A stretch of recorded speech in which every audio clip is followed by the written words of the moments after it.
যে ক্ষতিগ্রস্ত হয়েছেন সেই দাবি দেওয়া নিয়ে আপনারা জানেন আমরা 8 সদস্যের একটি প্রতিনিধি দল কিছুক্ষণ আগে স্বরাষ্ট্র উপদেষ্টার দপ্তরে গিয়েছিলাম এবং আপনারা শুনে অত্যন্ত আনন্দিত হবেন যে তারা আপনাদের এই দাবি দেওয়ার প্রতি সম্পূর্ণ পজিটিভ। আলহামদুলিল্লাহ। স্বরাষ্ট্র উপদেষ্টার দপ্তর থেকে আপনারা যারা অন্যায়ভাবে চাকরিচ্যুত হয়েছেন এবং বিগত 16 বছর ধরে মানবেতর জীবনযাপন করছেন তাদের এই বিষয়টি দেখার জন্য আমাদের একটি স্মারকলিপি তারা কমিশনের কাছে পাঠাবেন। যদি কমিশনের এই এখতিয়ার না থাকে তাহলে এর জন্য প্রয়োজনে অতিরিক্ত একটি কমিটি গঠন করে দেবেন। যারা হত্যাকাণ্ডের ফলে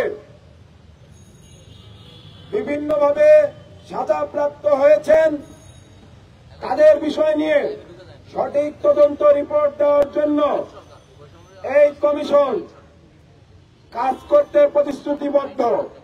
যদি এই কমিশনের কোন ধারা কিংবা কোন শব্দ দ্বারা এই কমিশনকে পুরোপুরি স্বাধীনতা না দেওয়া হয়ে থাকে তবে তারা আমাদের যে 8টি দাবি দেওয়া আছে তার প্রেক্ষিতে অবশ্যই বিবেচনা করবেন।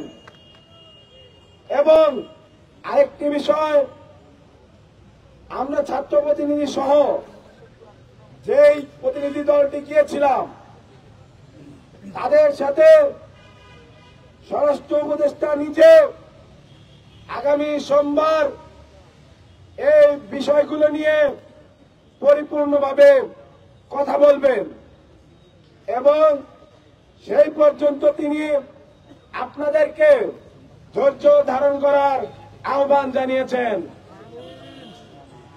আমরা বিশ্বাস করি এই সরকারের যারা উপদেষ্টা মণ্ডলী আছেন স্বরাষ্ট্র উপদেষ্টা সহ ছাত্র উপদেষ্টারাও আপনাদের প্রতি সহানুভূতিশীল।